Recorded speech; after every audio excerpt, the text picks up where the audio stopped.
नमस्कार, स्वागत है आपका हमारे खास कार्यक्रम सिटी हॉल में। 5 जून को पूरी दुनिया में विश्व पर्यावरण दिवस के रूप में कई कार्यक्रमों का आयोजन होगा और पर्यावरण बचाने के लिए तमाम तख्तियां भी सामने आएंगी। लोगों से अपील की जाएगी कि वो पर्यावरण के लिए कुछ करें ताकि धरती पर जीवन बचा रहे। लेकिन शायद 5 जून के बाद फिर एक वर्ष उपरांत ही इन सब बातों पर जिक्र हो, क्योंकि जिस गति से विकास हो रहा है उसी गति से हम पर्यावरण को कुचलते हुए आगे बढ़ रहे हैं। और यही वजह है कि आज न सिर्फ जीवन खतरे में है, बल्कि जीवन के साथ साथ मानवीय संवेदनाएं भी अब पर्यावरण से दूर होती जा रही हैं। आज एक खास डिबेट जो हो सकता है आपके मनोरंजन के काबिल ना हो सकता है दूसरे चैनल्स पर जो मनोरंजन के कार्यक्रम आ रहे हों आप उस पर चले जाएं, लेकिन अगर आपके पास 30 से 40 मिनट का समय है तो इस डिबेट को जरूर देखिए, क्योंकि इस डिबेट में आपको वो मिलेगा जो आपके लिए बहुत जरूरी है। हम इस डिबेट में कोशिश करेंगे ये जानने की कि पर्यावरण के लिए दुनिया भर में और जो लोग इस विषय पर काम कर रहे हैं उनके मन में आखिर इतनी आशंकाएं क्यों हैं, और अगर आशंकाएं हैं तो क्या उनसे निपटने के लिए हमारे पास कुछ साधन भी हैं। इस डिबेट में हमारे साथ बहुत खास मेहमान वैज्ञानिक डॉक्टर भारतेंदु प्रकाश हैं, जो मूलतः बांदा के निवासी हैं, इलाहाबाद यूनिवर्सिटी से पढ़े हैं, आईआईटी कानपुर में शिक्षक के तौर पर काम करते थे और एक दिन पर्यावरण की चिंता के चलते उन्होंने अपनी नौकरी छोड़ दी। वो चाहते तो एक आम युवा की तरह, जो एक मानवीय सोच होती है इस देश में युवाओं की, उसकी तरह काम करके अपने जीवन का कुशल संचालन कर सकते थे। लेकिन पर्यावरण की चिंता और चिंतन में उन्होंने अपनी नौकरी छोड़ी और सन 74 से आज तक वे पर्यावरण के लिए काम कर रहे हैं। पिछले दिनों मध्य प्रदेश सरकार के लिए उन्होंने एक रिसर्च बुक भी लिखी, जिसमें मध्य प्रदेश को लेकर पर्यावरण से संबंधी जितनी भी आशंकाएं हैं उसका जिक्र उन्होंने इस किताब में किया।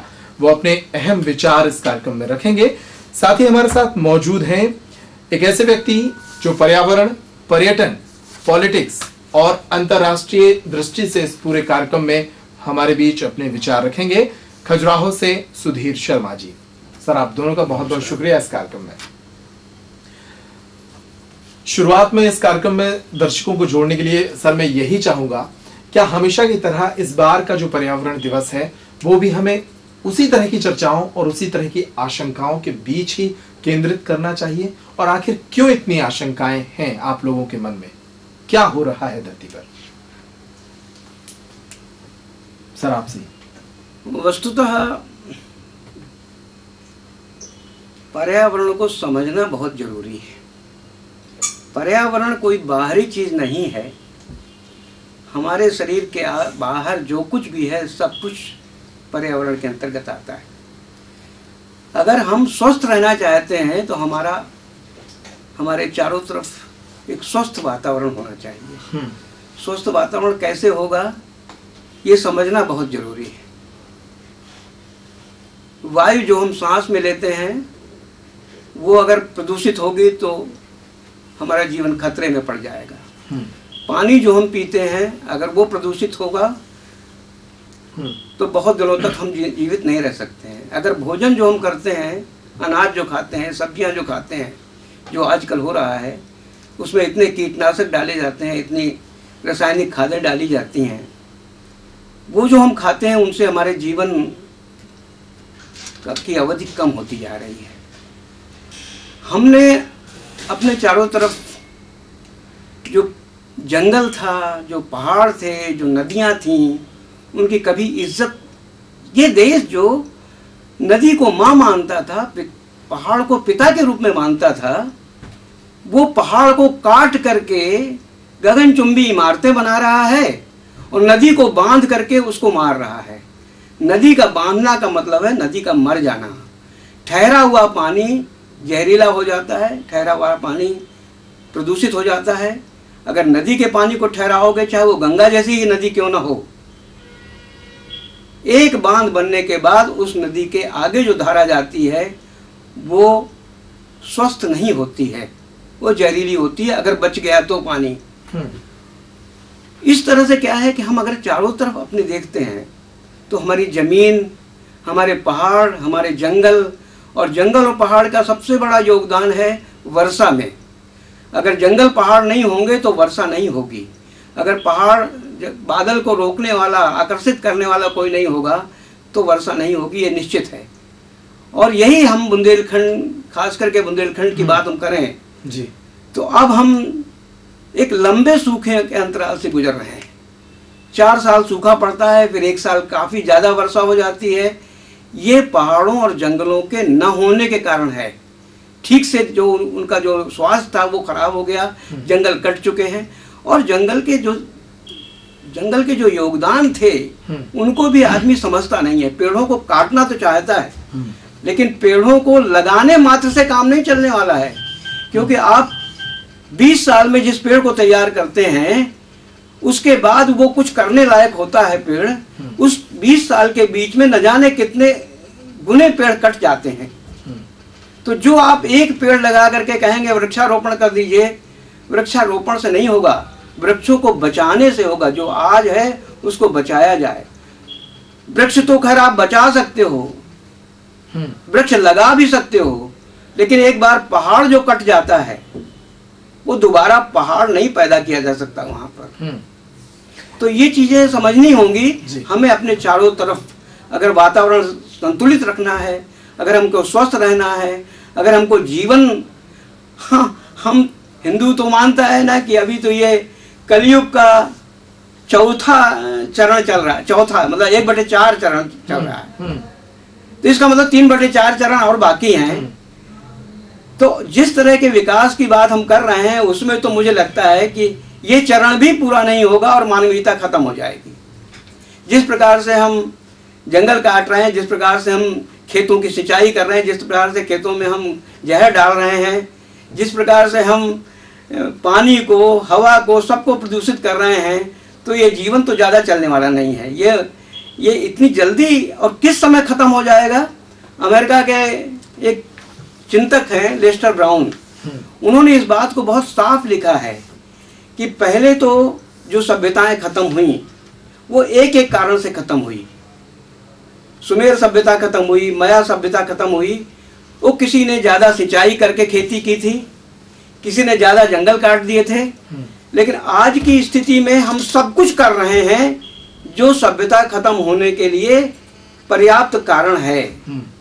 और अगर हमको इसको संतुलित नहीं बनाते हैं तो निश्चित रूप से मानवीय जीवन ही नहीं, संपूर्ण जीवन खतरे में आ जाएगा।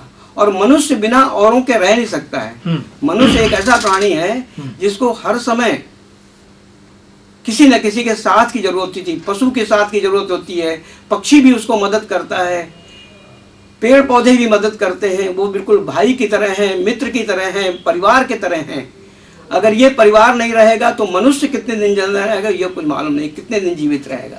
तो ये जो पृष्ठभूमि है वो पर्यावरण की, इसीलिए पर्यावरण प्रेमी यही कहते हैं कि संभल के चलो।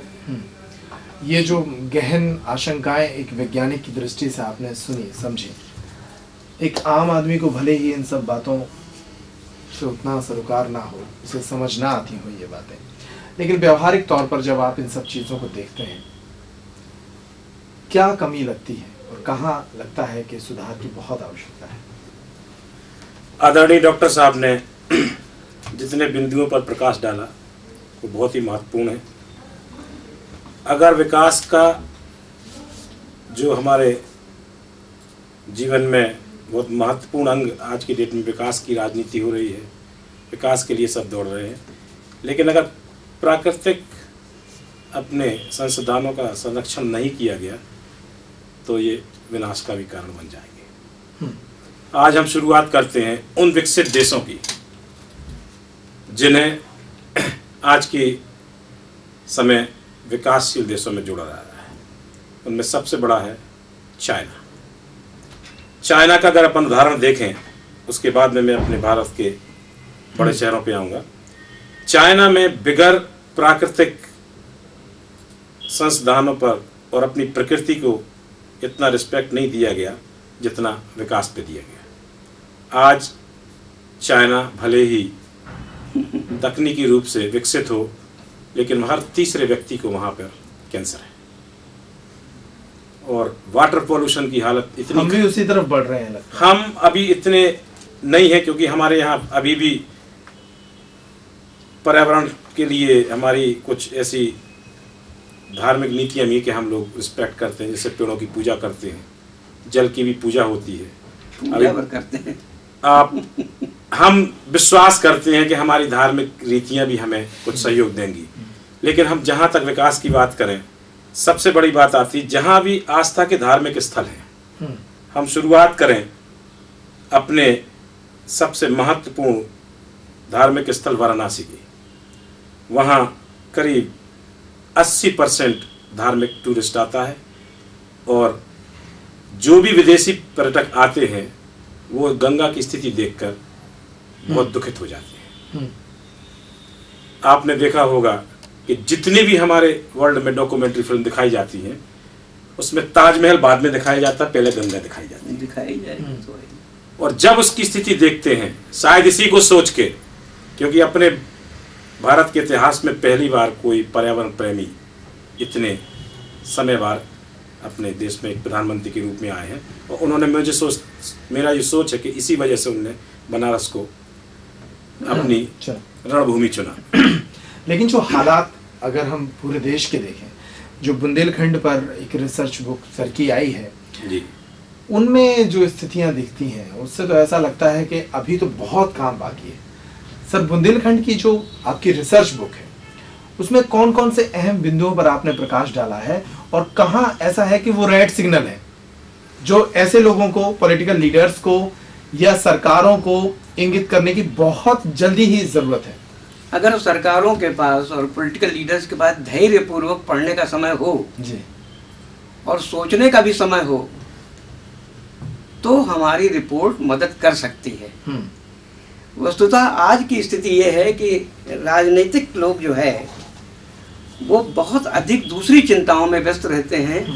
पर्यावरण की चिंता उनके लिए बहुत थोड़ी चिंता है। सर, दर्शकों के लिए वो प्रमुख बिंदु बता दें कम से कम के जो दर्शकों के लिए ये है, आपको अगर मेरी रिपोर्ट के बारे में जानना है, पहली बात तो ये है कि यहाँ के सारे संसाधनों को मैंने रिकॉर्ड किया है। उसमें कितने पानी के स्रोत हैं, जमीन कैसी है, पैदावार कैसी है, पिछले 500 साल से यहाँ क्या पैदा होता रहा है, और किस चीज के लिए, किस वस्तु के लिए, किस उत्पादन के लिए यहाँ की जमीन सक्षम है, उचित मतलब उसी को पैदा करना चाहिए। लेकिन धीरे धीरे करके जब ग्रीन रिवोल्यूशन नाम के एक स्थिति आई, उसने यहाँ के सारे कृषि को पलट दिया, और विकास के नाम पर जो विनाश की लीला चली, उसने जंगल और पहाड़ों को नष्ट कर दिया। अब जंगल और पहाड़ नष्ट होने से बुंदेलखंड में जो सूखे की, वैसे तो बुंदेलखंड में आपको बता दूं मैं, पिछले 100 साल का मेरे पास रेन रिकॉर्ड है। किसी एक साल अगर ज्यादा वर्षा होती तो दूसरे साल निश्चित रूप से कम वर्षा होती है। ये जिग जैग मोशन है। लेकिन अब की स्थिति ये हो गई है कि ये मोशन ऐसा नहीं हो रहा है, वो यूं जा रहा है। 4 साल सूखा होगा, 5 साल सूखा होगा, उसके बाद 1 साल बहुत ज्यादा वर्षा होगी, फिर 4-5 साल सूखा हो जाएगा, फिर 1 साल ज्यादा बहुत ज्यादा वर्षा होगी। बुंदेलखंड की स्थिति ऐसी नजर आ रही है। लेकिन दिक्कत क्या है कि यहाँ की सारी प्लानिंग, खेती की प्लानिंग हो या किसी भी चीज की प्लानिंग, इन मौसमों के 100 साल के परिवर्तनों का अध्ययन करती ही नहीं। विश्वविद्यालय या यहाँ पर जितने भी महाविद्यालय हैं, वो भी सब जो उनको विज्ञान करना चाहिए वो विज्ञान नहीं कर रहे हैं। वो विज्ञान की जगह में कुछ और कर रहे हैं। और जो समाज सेवी है वो भी समाज के बहुत छोटे छोटे हिस्सों को देखता है। किस तरह से यहाँ मजदूर पलायन कर रहे हैं और क्यों पलायन कर रहे हैं, किसानों की आत्महत्याएं क्यों हो रही हैं और कैसे बचेंगी, इस पर किसी को गौर नहीं है। आप देखिए तो महोबा के स्टेशन पे देखिए, आप झांसी स्टेशन पे देखिए, आप हरपालपुर और यहाँ खजुराहो में ही देख लीजिए। जिस समय दिल्ली की गाड़ी जाती है तो किस तरह के लोग जा रहे हैं वहाँ, और पहले कौन से लोग जाया करते थे। इससे यहाँ की स्थिति समझ में आती है। तो हमने उन पलायन किए हुए मजदूरों का रिकॉर्ड भी उसमें रखा है। यहाँ के उद्योग जो है उनका भी एक रिकॉर्ड है पूरा, किस तरह के उद्योग लगे हुए हैं यहाँ। और फिर हमने ये भी उसमें प्रपोज किया है, प्रस्ताव किया है कि किस तरह से हम बिना पर्यावरण डिस्टर्ब किए हुए, बिना पर्यावरण को क्षति पहुंचाए हुए कैसे हम विकास कर सकते हैं, क्योंकि विकास की परिभाषा बदलनी पड़ेगी। फिर देखिए मानवीय विकास सर उस पर बाद में आएंगे, अभी समाधान नहीं बताएंगे। अभी केवल ये मैं जानना चाह रहा हूँ कि वो रिपोर्ट क्या है। उसमें आपने कहा औषधियों को लेकर भी बहुत रिसर्च किया। अब देखिए उसमें तो जितने संसाधन थे यहाँ पर, बुंदेलखंड में बहुत पोटेंशियल है। आपको बता दूं मैं जी, केवल यहाँ का मनुष्य ही नहीं पोटेंशियल है, यहाँ के राजाओं की मैंने इतिहास लिखी है, उसमें मैंने यहाँ के रानियों का भी इतिहास लिखा है, किस तरह के लोग थे यहाँ पर, कितना उन्होंने संघर्ष किया है। ये उसके लोगों के अलावा यहाँ 80 नदियां हैं बुंदेलखंड में, 80 नदियां छोटी बड़ी सब मिलाकर। क्या वो सब जीवित हैं अभी? जीवित कैसे रह सकती हैं, वो एक अलग बात हो गई जी। 80 नदियां रिकॉर्डेड नदियां 80 नदियां हैं जी। 50,000 तालाब हैं यहाँ पर जो रिकॉर्डेड हैं, समझे आप। इससे भी ज्यादा कुएं हैं यहाँ पर जो कुछ साल पहले तक अच्छा पानी देते थे, पेयजल। उन्हीं से करोड़ों साल से, अरबों साल से हम जो है पाइपलाइन से नहीं पानी पीते रहे हैं। जितनी सभ्यता हमारी है वो कुओं और तालाबों के ऊपर और नदियों के ऊपर आधारित थी। लेकिन धीरे धीरे क्या है, जो विकास की योजनाएं हैं वो पाइपलाइन तो ले आती हैं, हैंडपंप गाड़ देती हैं, वहां पर ट्यूबवेल बना देती हैं, लेकिन ये नहीं देखती हैं कि ट्यूबवेल में जो पानी आ रहा है वो करोड़ों साल के बूंद बूंद रिसने के कारण भर गया है, वो आ रहा है। रिसना तो बंद हो गया है, जंगल नहीं होंगे तो पानी नहीं रिसेगा, तालाब नहीं होंगे तो पानी नहीं रिसेगा, नदियां अगर बहेंगी नहीं तो उनका विष जो है ले जाने वाला कोई तंत्र नहीं है। तो उससे क्या होगा कि नदियां जो अभी तक जीवन का काम करती थीं वो मृत्यु देने लगेंगी। जो धरती उर्वरा धरती थी वो बंजर हो जाएगी। जो पहाड़ काटे जा रहे हैं, ओरछा के आसपास देखिए या महोबा के आसपास देखिए, तबरई के आसपास, जितना ऊंचा पहाड़ था उतना ही नीचे गड्ढा बना दिया गया है। ये तो हजारों साल में भरेगा नहीं, और हमारी सरकारें कर रही हैं उनके लिए। और ये सब काम बिना सरकार के नहीं हो रहा है, क्योंकि सरकारें इसी को विकास मानती हैं, मल्टी स्टोरी बिल्डिंग को विकास मानती हैं, शहरीकरण को विकास मानती हैं, गांव में बसने को विकास नहीं मानती हैं, गांव के लोग सुखी रहें इसको विकास नहीं मानती हैं। गांव के लोग मजदूर बन के दिल्ली चले जाएं, मुंबई चले जाएं, और वहां पर जिस स्थिति में वो रह रहे हैं उस स्थिति में संभवतः कोई रहना पसंद नहीं करता है, लेकिन मजबूरी में जाते हैं वो। उनके बेटियों के साथ क्या हो रहा है, उनके महिलाओं के साथ क्या हो रहा है, और उनके साथ क्या हो रहा है। तो ये जो स्थिति बुंदेलखंड की है, बुंदेलखंड की स्थिति इसलिए भी ज्यादा खराब है क्योंकि ये पूरे आधे देश के लिए, मध्य देश के लिए पावर हाउस का काम करता था, पानी देने का काम करता था, उर्वरा धरती थी। अभी देखिए आप जमुना के उस पार चले जाइए, फतेहपुर जिला है, रायबरेली जिला है, दोआबा के जितने जिले हैं, गंगा और यमुना के बीच के जितने जिले हैं, अगर आप ध्यान से देखिए तो वहां की मिट्टी सफेद हो गई है, लेकिन बुंदेलखंड की मिट्टी है, धीरे धीरे बर्बाद हो रही है वो धीरे। ये समझना चाहिए अच्छी तरह से। सुधीर जी, ये जो भयावह स्थिति की एक रेखा खींची है अभी सर ने, बुंदेलखंड में भी हालात यही है। 4 साल का सूखा, 1 साल बारिश, वो जो मोशन चेंज हुआ है वो बिल्कुल देखा भी है पिछले 10-12 वर्षों में हमने। ऐसे में समाज क्या कर रहा है, राजनीति क्या कर रही है? आपको नहीं लगता कि ये सब उसी ने बिगाड़ा है और अब वो सिर्फ भारतेंदु प्रकाश जैसे लोगों को चिंता करने के लिए छोड़ के चला गया है? आज की जो उनकी जिम्मेदारी, आज की वास्तविक स्थिति, डॉक्टर साहब के जो अनुभव हैं उनके सामने तो मैंने सिर्फ कुछ ही पल देखे होंगे कि जो आपने वास्तविकता वाली बात कही, पहाड़ों के बारे में, नदियों के बारे में। लेकिन मैं एक प्रैक्टिकल बात कहूँगा, पर्यावरण को बचाने के लिए सबसे बड़ा जो साधन है, संसाधन है, वो है शिक्षा। हमारी शिक्षा पद्धति में पर्यावरण को छोटे से पढ़ाना चाहिए। आज हम बड़े बड़े घर बनाते हैं, घर में गार्डन बनाते हैं, लेकिन अपने घर के सामने की नालियों की सफाई भी नहीं करते। सही बात, बहुत अच्छी बात। आज जो भी व्यक्ति अपना घर का दरवाजा जब बंद करता है तो उसको ये नहीं पता है कि इसके घर के बाहर भी उसको कब निकलना है। हमारे बच्चे स्कूल में जाते हैं,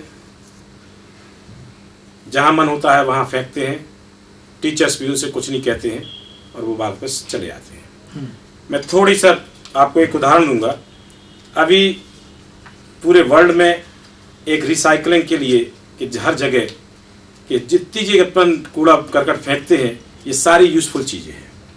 इनको रिसाइकिल करके दोबारा प्रोडक्शन किया जा सकता है, इनको यूज़ किया जा सकता है। और जो चीज़ें रिसाइकलिंग की नहीं होती हैं उनसे वो बनाते हैं सड़कें और दूसरी चीज़ें। हर एयरपोर्ट के अंदर, हर घरों के बाहर कागज़ फेंकने की अलग बास्केट होती है, प्लास्टिक की अलग होती है, वेस्टेज के लिए अलग होती है, वेजिटेबल की अलग होती है। हर गाड़ियां आती हैं। आप सोचें कि म्यूनिसिपैलिटी, आप सोचें कि सरकार इस पर्यावरण को बचा सकती है। जब तक हर व्यक्ति का इसमें सहयोग नहीं होगा, पर्यावरण बचाना बहुत मुश्किल है। हमारे आदरणीय, हम तो गुरुजी कहेंगे आपसे, कि ऐसे व्यक्ति जिन्होंने अपनी जीवन इसके लिए गुजारा हो। आप एक ज्वलंत उदाहरण देखिए, बुंदेलखंड के 3 महत्वपूर्ण स्थल। शुरुआत करें हम चित्रकूट से। वहां की नदी का किनारा, वहां के मंदिरों के सामने, खजुराहो के सिर्फ वेस्टर्न ग्रुप के मंदिर, जब आदमी अंदर जाता है तो वहां सुंदरता दिखती है, लेकिन खजुराहो के जब पुरानी बस्ती के तालाब को देखा जाए, उनको देखा जाए तो दयनीय स्थिति देखकर वर्ल्ड हेरिटेज मोनूमेंट की जो इमेज है वो भी खत्म हो जाती है। हम आते हैं, कुछ ही समय पहले शुरू हुआ हमारा ओरछा। ओरछा में आज की स्थिति में अगर आप देखें तो जितने होटल वहां बने हुए हैं, उन होटलों का वेस्टेज कहां जाता है ये हो सकता है उल्टा नगर पंचायत को भी पता ना हो। ये स्थितियां चिंताजनक स्थिति है। इन स्थितियों से निपटने के लिए सरकार कुछ नीतियां जरूर बनाएगी। हम डॉक्टर साहब से कहेंगे, डॉक्टर साहब फिर कहेंगे कि तुम राजनीति करने लगे, कि थोड़ी भारत के लिए कुछ अच्छा समय आने वाला है। हो सकता है पर्यावरण के लिए भी कुछ नई ऐसी योजनाएं बने, क्योंकि हमारे पास एक छोटा सा उदाहरण है। गुजरात में टूरिज्म ने उन जगहों को प्रोटेक्शन दिया है और उन जगहों के लोगों को पढ़ाया गया है कि किस तरीके से अपने जगह को साफ सुथरा रखना है। आप खजुराहो में हमने एक छोटा सा एक्सपेरिमेंट किया है कि हर जगह सवेरे एक रिक्शे से लेने वाला निकलता है। बाद में हमने देखा कि जो बास्केट हमने घरों के सामने रखवाई थी, वो कुछ दिन बाद बास्केट ही खत्म हो गई। चुरा ले जाएगा आदमी यहाँ तो। अब प्रश्नवाचक शब्द अगर हमारे सामने है कि क्या सिर्फ सरकारें इसके लिए काम कर पाएंगी? नहीं, हम स्वयं, समाज भी सेंसिटिव है। हमें अपनी पुरातन सभ्यता को देखना पड़ेगा कि जब हम लोग पूजा किया करते थे देवी देवताओं के साथ, नदियों का, पहाड़ों की, वृक्षों की, आज वृक्षारोपण सिर्फ शब्द है, प्रैक्टिकल में, अनुभव में कहीं नजर नहीं आता। 1 साल के बाद वो वृक्ष दिखता ही नहीं है। सर, इसी चर्चा में एक चीज और मैं जोड़ना चाहूंगा। नदियों को लेकर आपकी एक अलग थ्योरी है। ये दुनिया भर में जो कहा जाता है कि किसानों की भूमि को सिंचित करने के लिए बड़े बड़े स्टॉप डैम बनाए जाने चाहिए और उन डैम को ही विकास की सबसे बड़ी इमारत माना जाता है। आपकी एक अलग थ्योरी है। आप नदी जोड़ो अभियान के भी खिलाफ हैं, आप डैम्स के भी खिलाफ हैं। इसके पीछे की थ्योरी क्या है, क्यों ऐसा कहते हैं? बहुत साधारण समझने की जरूरत है। फिर मैं आपको अपने शरीर की ही बात कर रहा हूँ जी। प्रकृति ने जहाँ मेरा हाथ लगाया है, ये हाथ यहाँ से काट करके अगर मैं पाँव में जोड़ दूं तो कैसा लगेगा? अगर मैं ये सर यहाँ से काट करके नीचे लटका दूं पीछे पीठ के पास जोड़ करके तो कैसा लगेगा? प्रकृति इतनी मूर्ख नहीं थी कि उसने कहीं पहाड़ बनाए और कहीं नदियां प्रवाहित की। जहाँ जमीन के ऊपर हल्केपन की जरूरत थी वहाँ नदी प्रवाहित हुई, जहाँ पर वजन की जरूरत थी वहाँ पहाड़ बन गया।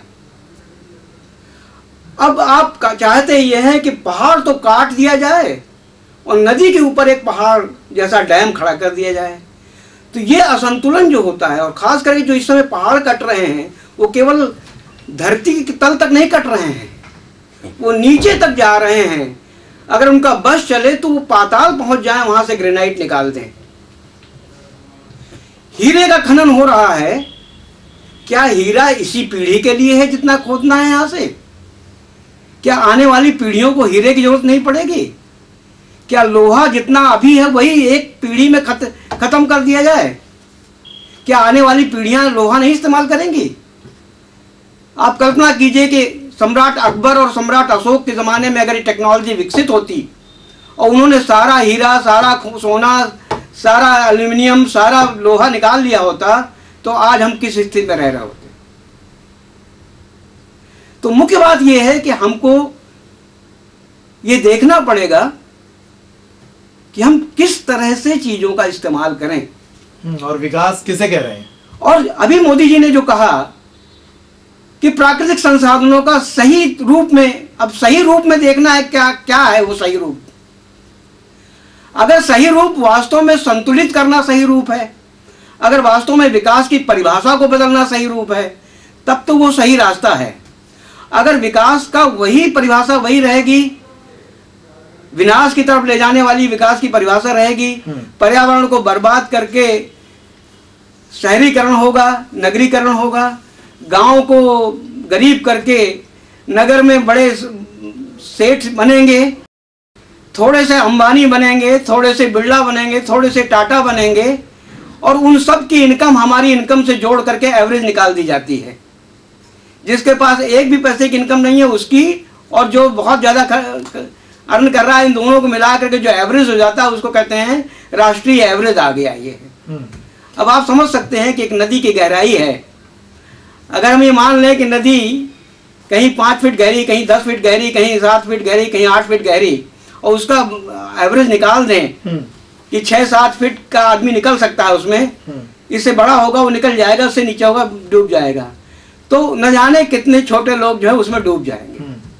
तो एवरेज जो आजकल निकाला जा रहा है विकास के नाम पर, वो गलत है, वो एक तरह से भ्रामक है। गलत तो बहुत अजीब सी बात है कि गलत तो है ही, मतलब भ्रम पैदा करने वाला है। इसी तरह से नदी के बारे में है। हाँ सर, जोड़ने वाला वो जो आप कह रहे हैं, नदी जो जोड़ी जाएगी, सबसे बड़ी चीज तो है कि नदी जहां से बहती है वहां के वातावरण से, वो वहां की जमीन से, वहां के जो लोग रहने वाले लोग हैं उन सब से सामंजस्य होकर बहती है।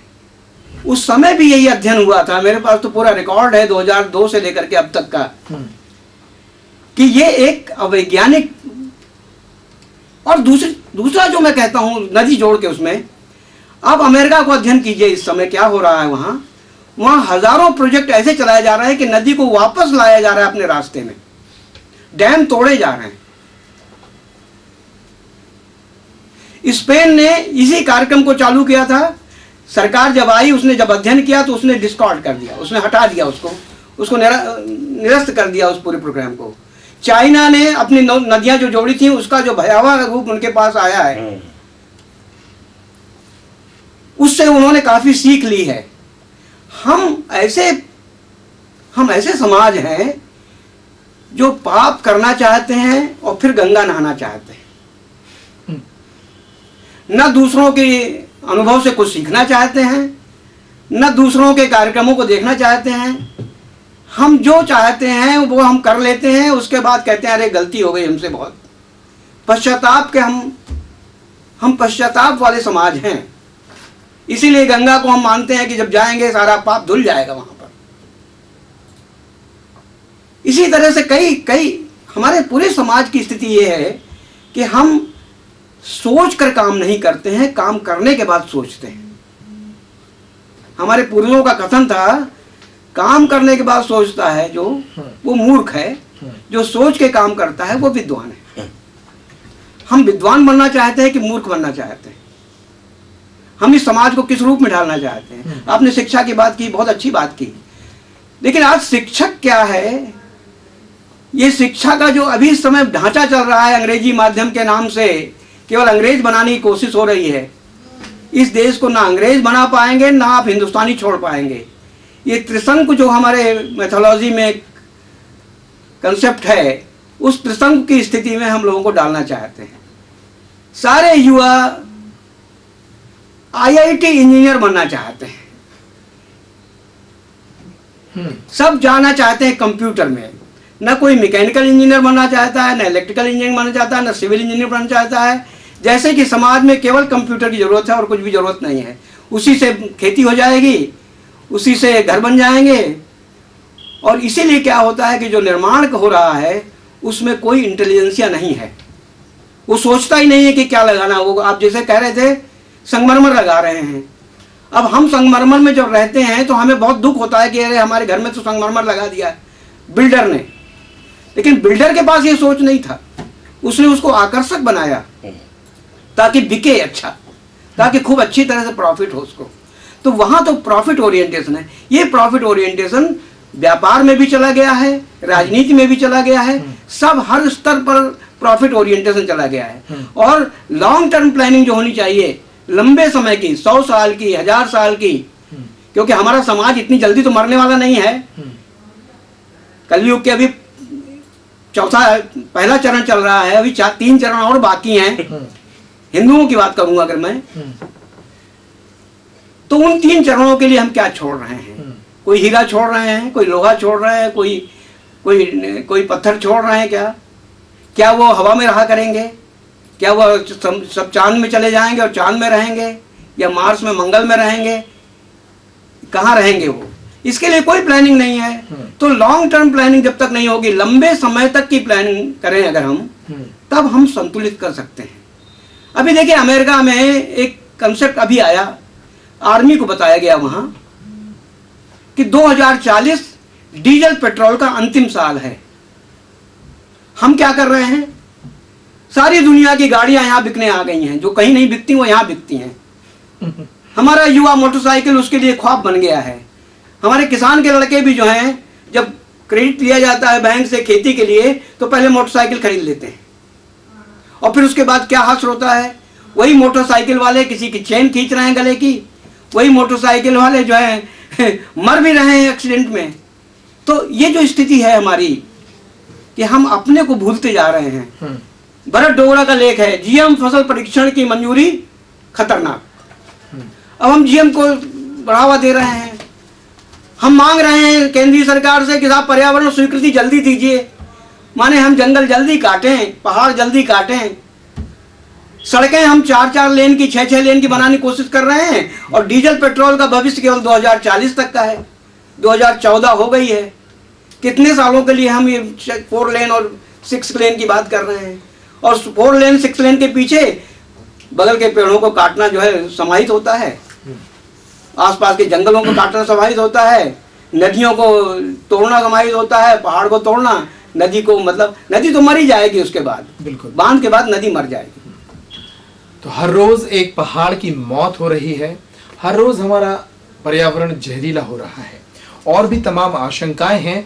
और इन सब आशंकाओं से हमें बचाने के लिए 2 ही रास्ते हैं, 2 ही संस्थाएं हैं, 2 ही स्तर हैं जहां से काम हो सकता है। एक समाज है और एक सरकार है। एक छोटा सा ब्रेक लेंगे और ब्रेक के बाद सुधीर शर्मा से जानेंगे कि ऐसे माहौल में, ऐसे दूषित वातावरण में सरकारों की क्या भूमिका होनी चाहिए, वो क्या सोचते हैं। एक छोटे से ब्रेक।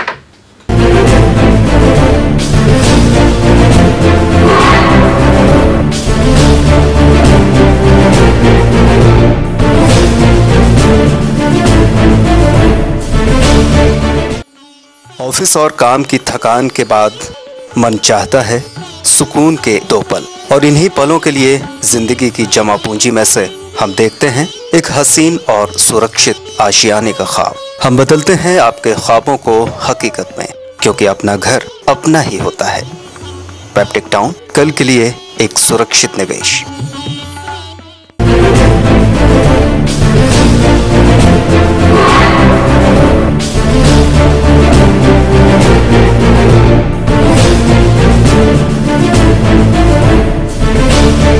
ब्रेक के बाद एक बार फिर सिटी हॉल में आपका स्वागत है। ब्रेक के पहले हम तमाम आशंकाओं को समझने की कोशिश कर रहे थे। विश्व पर्यावरण दिवस पर एक ऐसी चर्चा आपके सामने रख रहे थे जो हमें आगाह कर रही है कि आने वाला वक्त ठीक नहीं है अगर हमने पर्यावरण की ओर ध्यान नहीं दिया। ब्रेक के बाद सीधा सुधीर शर्मा की तरफ चलते हैं और उनसे जानते हैं कि जो आशंकाएं, जो खतरे अभी भारतेंदु प्रकाश जी ने बताए हैं, ऐसे में सरकारों की क्या भूमिका रह जाती है, उन्हें क्या ठोस कदम उठाने चाहिए? एज एक पॉलिटिकल लीडर होने के नाते, एक ऐसी पार्टी के सदस्य होने के नाते जो अब स्टेट में, सेंट्रल में, दोनों जगह रूलिंग पे है। सबसे पहले तो मैं डॉक्टर साहब को विश्वास दिलाना चाहता हूं कि उनके द्वारा दिए गए उद्बोधन में किसी भी प्रकार की शंका नहीं है। आने वाला वक्त भारत के लिए अच्छा है, अच्छे लोग काम में आ रहे हैं, लेकिन यह सत्य है कि हमारी सरकारों को पर्यावरण के ऊपर एक नया दिशा जनता को जागरूक करने के लिए जन जागरण अभियान शुरू करना होगा। पर्यावरण दिवस के ऊपर मैं चाहूँगा कि जो हमारे युवा, महिलाएं और सभी अभी टीवी देख रहे हैं, आप हफ्ते में एक दिन साइकिल चलाना शुरू कीजिए। पर्यावरण का सबसे पहला खतरा आपको टलेगा। अगर आप चाहें सवेरे मॉर्निंग वॉक करेंगे तो आपको पर्यावरण के प्रति और ज्यादा स्नेह शुरू होगा, शरीर भी स्वस्थ रहेगा, शरीर स्वस्थ रहेगा। आप अपने हर घरों के बाहर एक डस्टबिन जरूर रख दें। अगर जो बगल से निकल रहा है, अगर बगल वाला भी आपके डस्टबिन में कूड़ा डाल रहा है तो आप उससे लड़ना नहीं, क्योंकि वो आपकी सेहत के लिए अच्छा कर रहा है। मैं चाहूंगा कि महत्वपूर्ण जो बात है, सबसे बड़ी, विकास के साथ हमारे देश में और हमारे बुंदेलखंड में भी प्लास्टिक का उपयोग बहुत बढ़ गया है। इसके बहुत ही हानिकारक रिजल्ट हैं जो आने वाले हैं और आना शुरू हो गए हैं। हमारे वाटर लेवल में इतना पोल्यूशन फैल गया है कि जो हम पानी अगर डायरेक्ट पिएंगे तो वो भी हमारे लिए हानिकारक है। तो हम चाहेंगे कि जितने भी राजनीतिक हस्तियां इस कार्यक्रम को देख रही हैं, नगर पालिका, नगर निगम, नगर पंचायत, वो एक अपना अभियान शुरू करें।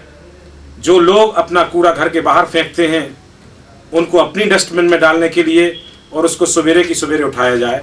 और प्लास्टिक के लिए सारे व्यापारियों को कि कम से कम इसका उपयोग करें, क्योंकि एकदम से तो ये खत्म नहीं हो सकता है। हमारे यहाँ एक सबसे जो बड़ी परेशानी है वो गुटखों के पाउच है। ये सबसे ज्यादा खतरनाक है क्योंकि ये प्लास्टिक नहीं है, इनकी रिसाइकलिंग नहीं हो सकती है। उनको उठा के ऐसी जगह फेंका जाए जहाँ की जमीन का भी नुकसान ना हो। दूसरी बात, आपके प्रश्न का उत्तर देने के लिए, सरकारें यह चाहेंगी कि सबसे पहले जो हमारा अन्नदाता है हमें उसका ध्यान रखना चाहिए। और हमारे ख्याल से कि केंद्र में आई हुई मोदी सरकार, शिवराज सरकार का दोनों का जब काम और हार्मोनी शुरू होगी, इंटरेक्ट शुरू होगा, तो इसके अच्छे पॉजिटिव रिजल्ट आएंगे। निश्चित तौर पर समाज और सरकार दोनों की भूमिका इस दिशा में बेहतर होनी चाहिए, तभी कुछ हालात सुधरेंगे। सर, आपसे अंत में, इस कार्यक्रम के अंत में, जितने भी खतरे आपने अभी बताए हैं पर्यावरण को लेकर हम सबको, आपकी नजर में उनका समाधान क्या है? एक संक्षिप्त में हमें 2-3 मिनट अभी में। आपने जो पॉलीथीन की बात कही और गुटखे की बात कही, उसमें थोड़ी कमेंट हम ये करेंगे, टिप्पणी करेंगे जी, कि पॉलीथीन बनने देना है लेकिन बिकने नहीं देना है या उसको इस्तेमाल नहीं करने देना है, ये कोई अच्छी नीति नहीं है। अगर पॉलीथीन खराब है तो उसको बनना नहीं चाहिए। मैन्युफैक्चर पे अगर गुटखा खराब है तो उसको बनना ही नहीं चाहिए। बहुत सही। एक तरफ आप गुटखा बना करके और शराब बना करके, शराब बेच करके आप रेवेन्यू इकट्ठा करना चाहते हैं, और फिर कैंसर हॉस्पिटल एक दिन जो 31 मई है वो तंबाकू विरोधी दिवस है, और उसी दिन पेपरों में देखिए तो तेंदुपत्ता कम टूटा है, ज्यादा टूटा है, रिकॉर्ड टूटा है। तेंदुपत्ता कहाँ जाता है? तेंदुपत्ता कोई औषधि बनने के लिए जाता है क्या? तो उसी दिन, उसी के आसपास आप देखिए पेपर में हमेशा होता है। पिछले 1 साल या 2 साल पहले यहाँ का एक रिकॉर्ड निकला कि छतरपुर में सबसे अधिक आमदनी हुई है तेंदुपत्ते से, और ये उसी दिन निकला, 31 मई को ये न्यूज थी। तो अब आप ये समझ लीजिए कि तंबाकू आप पैदा कराना चाहते हैं, आप शराब बनवाना चाहते हैं, आप गुटखा बनवाना चाहते हैं, आप प्लास्टिक रोक नहीं रहे बनना, और लोगों से कह रहे हैं कि इसको इस्तेमाल मत करो। और यहाँ जैसे अभी शहर की बात है, हम अपना झोला लेके जाते हैं और जब कहते हैं कि नहीं हमको प्लास्टिक नहीं चाहिए, इसमें आप सामान डाल दीजिए, तो हमारी तरफ देखता है वो, अरे आप पहले व्यक्ति हैं आज जो आए हैं। जो 1990 में मैं अमेरिका गया, वो बोस्टन शहर में था। मैं बोस्टन शहर में बड़े बड़े पोस्टर लगे थे 1990 में कि आप अपना बैग लेके, झोला लेके जाइए बाजार, प्लास्टिक पॉलीथीन बैग का इस्तेमाल मत कीजिए। ये सबसे अच्छी चीज है। हम 1990 में ये बात कर रहे थे, अमेरिका के लोग ये कर रहे थे। 79 में मैं जापान गया था। जापान में और हांगकांग खास करके उसकी समुद्र तट जो देखा हमने, बहुत दूर तक समुद्र जो है प्लास्टिक पॉलीथीन से भरा हुआ था। और वहाँ ये चल रहा था कि पॉलीथीन बंद होनी चाहिए, नहीं तो हमारी सारी मछलियाँ, सारा जो जंतु है पानी का, वो खत्म हो जाएगा। 79 में अगर जापान ये और हांगकांग, चाइना ये कर सकता है, 1990 में अगर अमेरिका कर सकता है, हमारे यहाँ प्लास्टिक तो उसके बाद ही आई है। तब तो प्लास्टिक थी ही नहीं यहाँ। तब हम सोच रहे थे कि यार प्लास्टिक हमारे यहाँ तो है नहीं, हमें क्या सोचना है। तो आप ये देखिए, इनका बनना बंद होना चाहिए। पहला कदम ये सरकार को पहला सबसे पहले ये उठाना चाहिए। दूसरी बात ये जो मैं अभी बात कर रहा था कि उद्योग के नाम पर जो पहाड़ को काटना और जो सोयाबीन पैदा करना, ये दो काम हो रहे हैं जो बुंदेलखंड में, वो बहुत ही खतरनाक है। पहाड़ काटने से, जैसा मैंने बताया पहले भी, वर्षा अनियमित हो जाएगी। पहाड़ के ऊपर के जंगल वर्षा को आकर्षित करते हैं, बादलों को आकर्षित करते हैं। उसके ऊपर जो जंगल होते हैं, जो नीचे तराई में जंगल होते हैं, नीचे उसके जो जंगल होते हैं, वही पानी को रिसाव करके नीचे जमीन के अंदर पहुंचाते हैं।